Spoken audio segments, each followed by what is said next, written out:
Berita tersebut sebetulnya sudah diterbitkan agak lama. Sudah terbit sejak bulan Januari tahun 2022.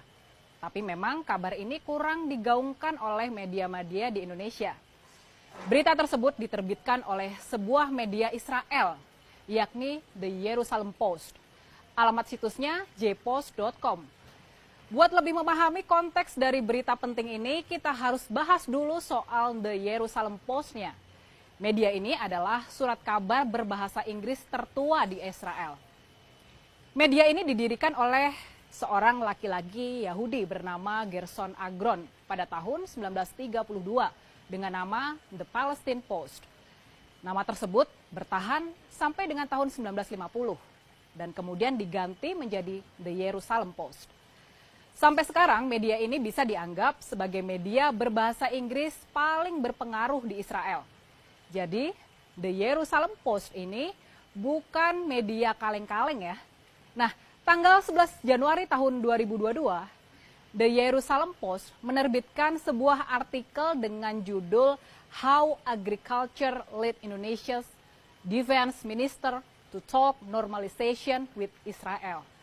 Kalau dalam bahasa Indonesianya, maksudnya kurang lebih adalah bagaimana kerjasama pertanian membuat Menteri Pertahanan Indonesia menjajaki normalisasi hubungan antara Indonesia dengan Israel. Penulis artikel ini adalah seorang wartawan bernama Lahav Harkov dan Menteri Pertahanan Indonesia yang dimaksud dalam artikel tersebut adalah Prabowo Subianto. Eyang Prabowo Subianto. Kalau diterjemahkan, dua paragraf pertama artikel tersebut berbunyi kurang lebih seperti ini. Kerjasama pertanian telah memainkan peran besar dalam mendekatkan hubungan di antara Israel dan Indonesia baru-baru ini.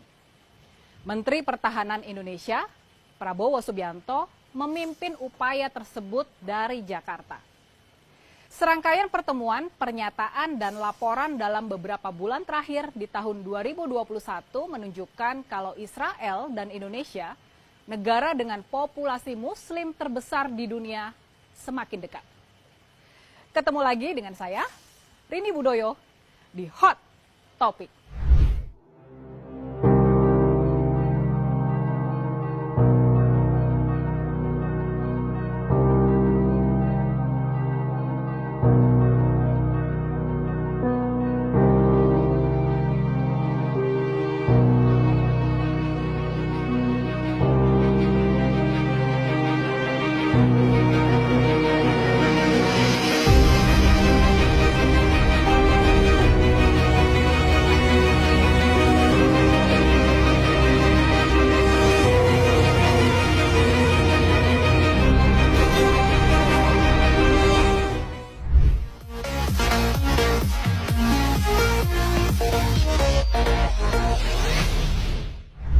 Dalam artikel The Jerusalem Post ini juga dituliskan pernyataan yang kurang lebih seperti ini.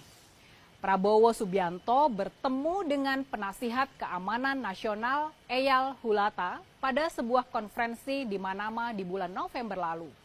Dia juga terlihat berbicara dengan kuasa usaha Israel di Bahrain, Itai Takner, pada acara yang sama. Setelah foto pertemuan tersebut muncul di media, pihak Prabowo Subianto mengeluarkan pernyataan yang menyatakan bahwa dirinya tidak dilarang berbicara dengan pejabat Israel jika hal tersebut demi kepentingan nasional. Masih menurut The Jerusalem Post, Eyang Prabowo sebetulnya sudah menjalin kerjasama dengan Israel sejak beberapa bulan sebelumnya dalam bidang pertanian dan ketahanan pangan. Samuel Friedman, seorang konsultan pertanian Israel, dia ini pengusaha dan juga penasihat senior dari mantan Menteri Pertahanan Yair Shamir. Dia ternyata sudah berkolaborasi dengan Pusat Penelitian dan Pengembangan Pertanian di Indonesia. Salah satu mitranya di Indonesia adalah Eyang Prabowo. Friedman dikutip berkata seperti ini, bagi suatu negara, ketahanan pangan tidak kalah penting dibandingkan keamanan. Pak Prabowo sepenuhnya setuju dengan saya tentang hal ini.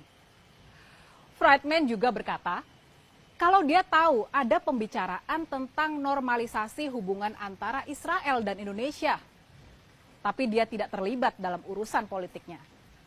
Nah, sekarang gimana tanggapan kalian setelah tahu isi dari pemberitaan media Israel ini? Apa pendapat kalian tentang Eyang Prabowo? Pastinya nih, kita semua setuju kalau Eyang Prabowo harus menjelaskan sikap dia yang sebenarnya soal masalah Israel dan Palestina ini. Apakah kalau dia ternyata bisa menjadi presiden kelak, apakah Indonesia benar-benar bakal membuka hubungan diplomatik dengan Israel? Apakah kita bakal punya kedutaan besar di Israel? Waktu ditanya para wartawan soal apakah dia sebagai Menteri Pertahanan bakal ikut memboikot produk-produk Israel, ini mengingat militer kita menggunakan beberapa produk berlisensi Israel, Eyang Prabowo tampak menghindar memberikan jawaban yang tegas. Dia mengacu ke pernyataan Presiden Jokowi kalau perjuangan Indonesia sudah jelas. Tapi Eyang kemudian ngeles dengan bilang kalau kita tetap harus memikirkan kepentingan dan kebutuhan Indonesia. Kalau kalian mau lihat pernyataan Eyang Prabowo soal hal ini, tonton video ini sampai akhir deh. Jadi gimana sebetulnya sikap Eyang Prabowo soal isu Israel dan Palestina ini? Benarkah Eyang Prabowo pro-Israel? Kalau menurut The Jerusalem Post, mereka menjelaskannya seperti ini. Eyang Prabowo sudah mengumumkan di bulan Oktober tahun 2021 soal rencananya buat mencalonkan diri sebagai calon presiden di Pilpres tahun 2024.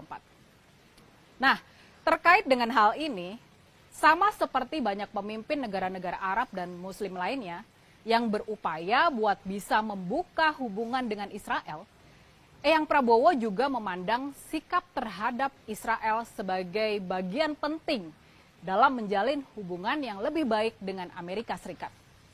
Oke, itulah tadi hasil liputan salah satu media ternama di Israel, yakni The Jerusalem Post, soal peran Eyang Prabowo dalam pembicaraan soal pembukaan hubungan diplomatik di antara Indonesia dan Israel. Nah, pertanyaannya sekarang, ini pertanyaan pentingnya. Pertanyaannya, apakah kalau memang benar manuver Eyang Prabowo ini sudah atas sepengetahuan dan persetujuan dari Presiden Jokowi? Nah, gimana menurut kalian?